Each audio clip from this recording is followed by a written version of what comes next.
Assalamualaikum warahmatullahi wabarakatuh. Perkenalkan, kami dari kelompok 6 yang beranggotakan Saya Malik Risma dengan NIM B1A1220006.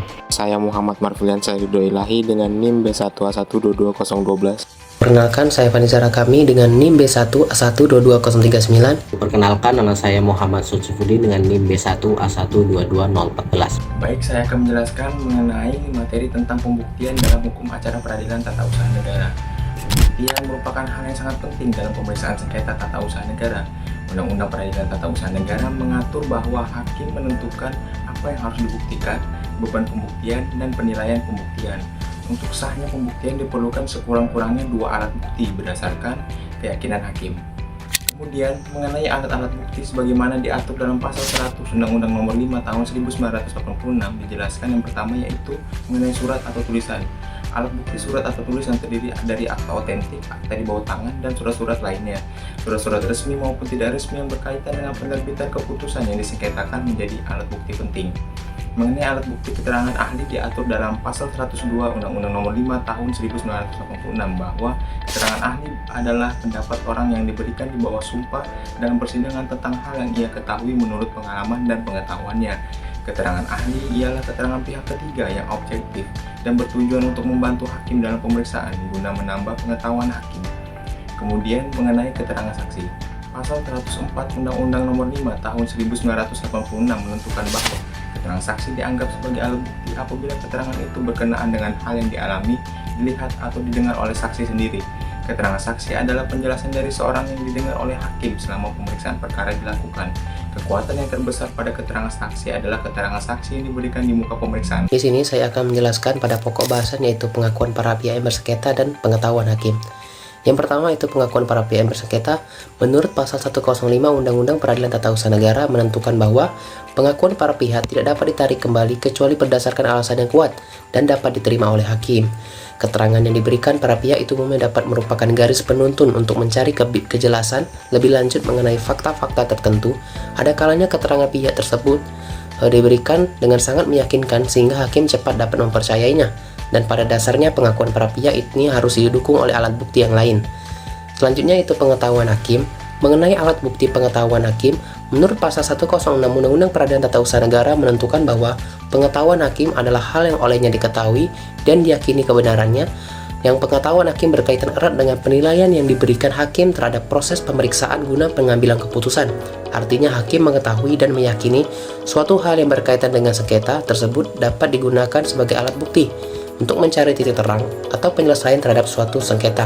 Di sini saya akan melanjutkan pemaparan materi dari Vanizar Hakami, yaitu yang keenam adalah keadaan yang telah diketahui oleh umum. Pada prinsipnya memang semua fakta-fakta yang disengketakan yang nantinya akan menjadi dasar putusan hakim itu harus dibuktikan. Namun ada fakta-fakta tertentu yang dikecualikan dari berlakunya prinsip tersebut, yaitu yang pertama, fakta-fakta yang telah diketahui secara umum. Yang kedua, hal-hal yang menurut pengalaman umum selalu terjadi suatu sebab itu akan dianggap sebagai suatu sebab kejadian. Yang ketiga, fakta-fakta prosedural yang terjadi selama pemeriksaan hakim tidak memerlukan pembuktian dalam proses tersebut. Yang keempat, eksistensi hukum tidak perlu dibuktikan lagi karena hakim selalu dianggap mengetahui apa hukumnya. Materi selanjutnya, beban pembuktian. Yang pertama, kewenangan hakim. Hakim menentukan apa yang harus dibuktikan, beban pembuktian, dan penilaian-penilaian pembuktian. Hakim memiliki kewenangan yang besar dalam mengatur proses pembuktian. Yang kedua, prinsip keadilan. Dalam menggunakan kewenangan tersebut, hakim dituntut untuk bersikap arif dan bijaksana serta tetap berpegang pada prinsip keadilan agar tidak ada pihak yang merasa dirugikan. Yang ketiga, kualifikasi hakim. Kualitas dan integritas moral hakim menjadi kunci dalam pelaksanaan pembuktian yang adil, tidak hanya tergantung pada intelektualitas hakim. Materi selanjutnya itu proses pembuktian. Yang pertama, penentuan luas pembuktian. Hakim menentukan fakta-fakta yang relevan bagi keputusan akhir. Yang kedua, pengajuan alat bukti. Para pihak mengajukan alat-alat bukti yang mendukung dalil-dalil gugatan atau bantahan. Yang ketiga, penilaian pembuktian. Hakim menilai kekuatan pembuktian dari masing-masing alat bukti yang diajukan. Ini saya akan sedikit menjelaskan mengenai keputusan hakim dan peran pembuktian.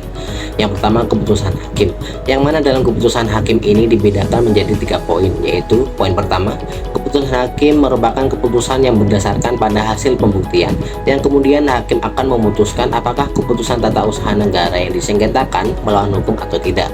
Poin kedua, prinsip keadilan, yang mana hakim harus memutuskan perkara secara adil dengan mempertimbangkan seluruh alat bukti dan fakta yang terungkap. Poin ketiga, legalitas, yaitu putusan hakim harus sesuai dengan peraturan perundang-undangan yang berlaku dan asas-asas umum pemerintahan yang baik. Selain keputusan hakim, terdapat pula peran pembuktian yang mana juga dibagi menjadi 3 poin, yaitu poin pertama, keputusan yang sah, yaitu pembuktian yang kuat dapat membuktikan bahwa keputusan tata usaha negara yang disengketakan telah sesuai dengan prosedur dan peraturan yang berlaku. Poin kedua, perlindungan hak, pembuktian yang memadai dapat melindungi hak-hak pihak yang dirugikan oleh keputusan tata usaha negara. Yang ketiga dan yang terakhir, keadilan substantif, yaitu proses pembuktian yang adil dan transparan dapat mewujudkan keadilan substantif dalam penyelesaian sengketa tata usaha negara. Mungkin hanya demikian penjelasan singkat yang dapat saya sampaikan. Lebih dan kurangnya saya mohon maaf. Saya akhiri. Wassalamualaikum warahmatullahi wabarakatuh.